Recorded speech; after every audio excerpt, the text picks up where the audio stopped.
Hello, we are Team 4, otherwise known as the brain tree and the one nut that fell off. So that's me, Audrius, Hamid, Fatima, Otto, and Darshil.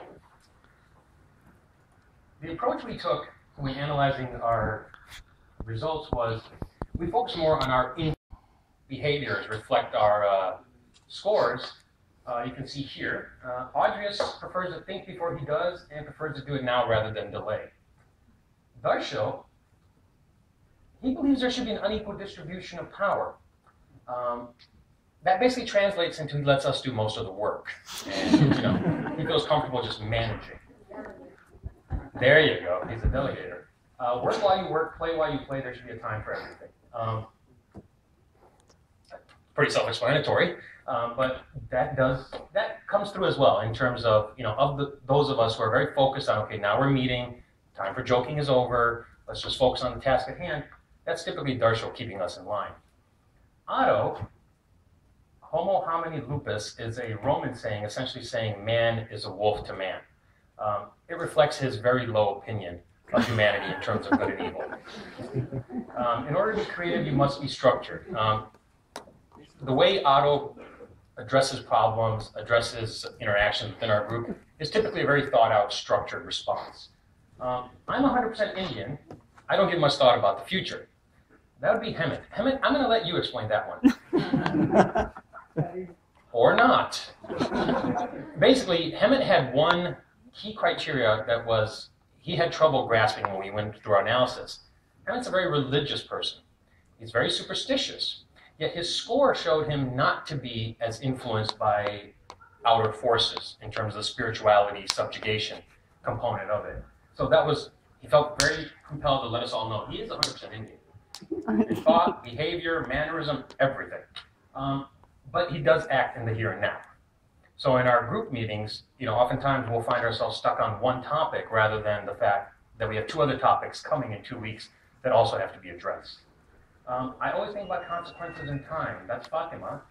And she keeps us on schedule, put it that way. She doesn't let us go too far off the beaten path when addressing stuff. She makes sure we focus on the task at hand rather than allowing us to go too creative or too out of the box. People are motivated by self-interest. I'm sorry, but people are motivated by self-interest. I had the second lowest opinion of humanity in general.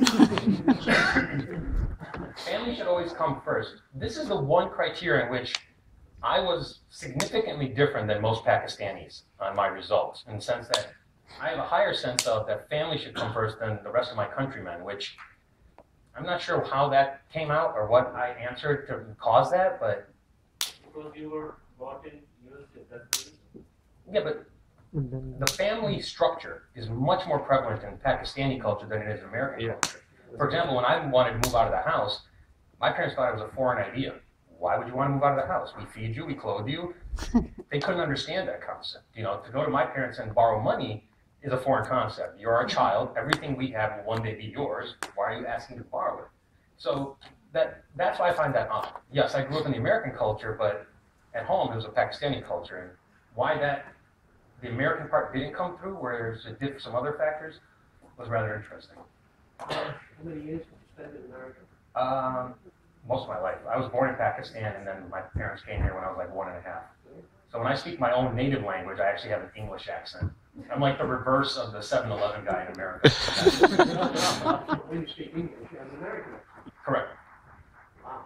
I'm like bipolar in that respect, yes. For the MBI solutions, we found that we had actually applied many of these principles prior to formally learning it. Early on, as we worked in a group, we all got along. But oddly enough, me and Hamid were the two outliers.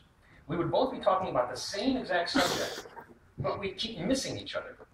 And it was just the way in which we communicated. Once we identified that, about 3 weeks ago, we all sat down as a group, and we just had an open conversation where we acknowledged where we felt we were less than sufficient, and in those areas where we felt we could give something to each other. And me and Hamid came to the conclusion that we just communicate differently. So since then, we will have our own conversation to make sure we're on the same page before dragging the rest of the group into it. The rest of the group is also helped by mediating my erratic behavior versus his very structured behavior. So we're finding a nice common middle ground in terms of implementation between us. Our backgrounds, though, for my entire group, since we've all worked multiculturally in some form or studied in some form, working with each other hasn't been a difficulty. I mean, the company I work for is a Swedish company, headquartered in London, based out of New Jersey in America. So dealing with senior management, I was exposed to many cultures.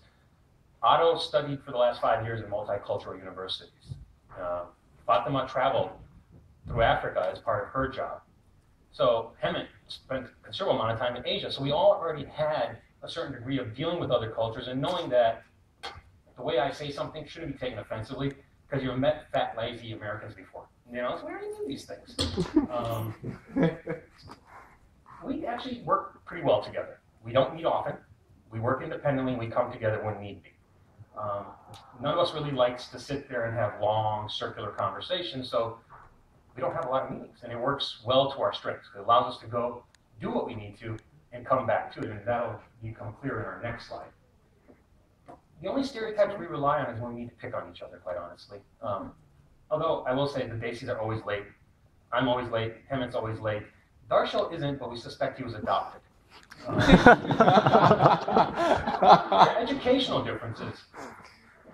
Hulk is more real world. My previous education was all theory. That was arduous. So university educations tend to be theoretical. I mean, that's kind of the appeal of the whole program, though, is we have much more real world application and study versus a textbook. We spend more time on case studies. So that's to be expected. In my country, we're not encouraged to work in a group. That was Darshil, and he's referencing India, so he claims. That's true. Yes, Indian in the back. That's not true. What's not true? We are encouraged to work in groups. No, but it's That's why we say he's adopted. Yeah, you